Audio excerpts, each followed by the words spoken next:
Pemerintah Arab Saudi mempunyai kebijakan bahwa jenazah yang telah dikubur selama beberapa tahun, kuburannya harus digali. Tulang belulang jenazah kemudian diambil dan disatukan dengan tulang belulang mayat lainnya. Selanjutnya semua tulang itu dikuburkan di tempat lain demi efisiensi pemakaman. Lubang kubur yang telah dibongkar akan dibiarkan tetap terbuka hingga datang jenazah berikutnya. Terus silih berganti. Kebijakan ini dijalankan tanpa pandang bulu. Siapapun dia, baik pejabat atau orang biasa, saudagar kaya atau orang miskin, sama terkena kebijakan tersebut. Inilah yang juga menimpa makam Syekh Nawawi Al-Bantani, tahun 1813 sampai tahun 1898. Satu ulama yang mengharumkan nama Indonesia di Tanah Suci. Kuburnya regenap berusia 3 tahun. Datanglah seorang petugas dari pemerintah kota Makkah untuk menggali kuburnya. Namun yang terjadi adalah hal yang tak lazim. Para petugas kuburan itu tak menemukan tulang belulang seperti biasanya. Yang mereka temukan adalah satu jasad yang masih utuh. Tidak kurang satu apapun. Tidak ada lecet atau tanda-tanda pembusukan seperti umumnya jenazah yang telah lama dikuburkan. Bahkan kain putih kafan penutup jasad beliau tidak sobek dan tidak lapuk sedikit pun. Sontak kejadian ini mengejutkan para petugas yang sedang membongkar makamnya. Mereka lari berhamburan mendatangi atasannya dan melaporkan apa yang telah dilihatnya. Setelah diteliti, sang atasan kemudian menyadari bahwa makam yang digali itu bukan makam orang sembarangan. Langkah bijak lalu diambil. Pemerintah Arab Saudi melarang membongkar makam Syekh Nawawi Al-Bantani. Jasad beliau lalu dikuburkan kembali seperti sedia kala. Hingga sekarang makam beliau tetap berada di Makkah.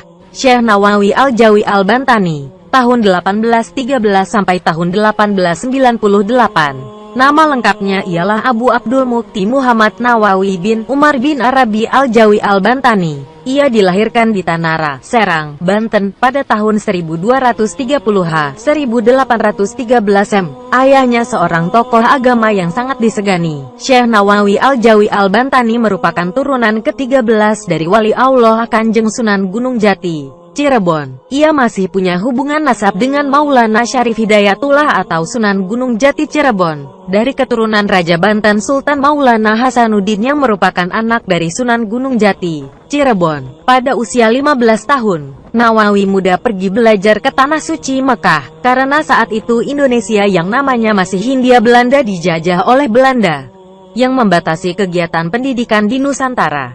Beberapa tahun kemudian, ia kembali ke Indonesia untuk menyalurkan ilmunya kepada masyarakat. Tak lama ia mengajar, hanya 3 tahun, karena kondisi Nusantara masih sama, di bawah penjajahan oleh Belanda, yang membuat ia tidak bebas bergiat. Ia pun kembali ke Makkah dan mengamalkan ilmunya di sana, terutama kepada orang Indonesia yang belajar di sana. Banyak sumber menyatakan Syekh Nawawi wafat di Makkah dan dimakamkan di Malah pada tahun 1314H, 1897 M.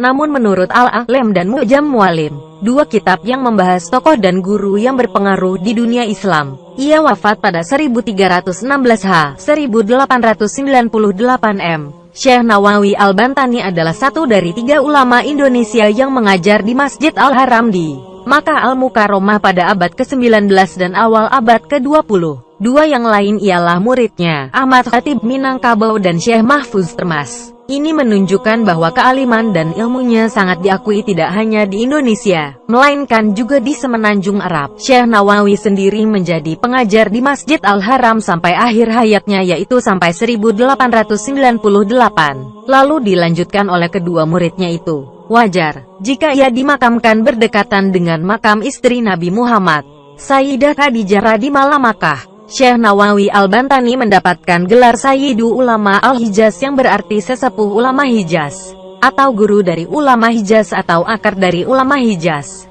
Yang menarik dari gelar di atas adalah beliau tidak hanya mendapatkan gelar Sayyidu Ulama Al-Indonesia sehingga bermakna bahwa kealiman beliau tidak hanya diakui di semenanjung Arabia, namun juga di tanah airnya sendiri. Selain itu, beliau juga mendapat gelar Al-Imam wa Al-Fahim Al-Mudakik yang berarti tokoh dan pakar dengan pemahaman yang sangat mendalam.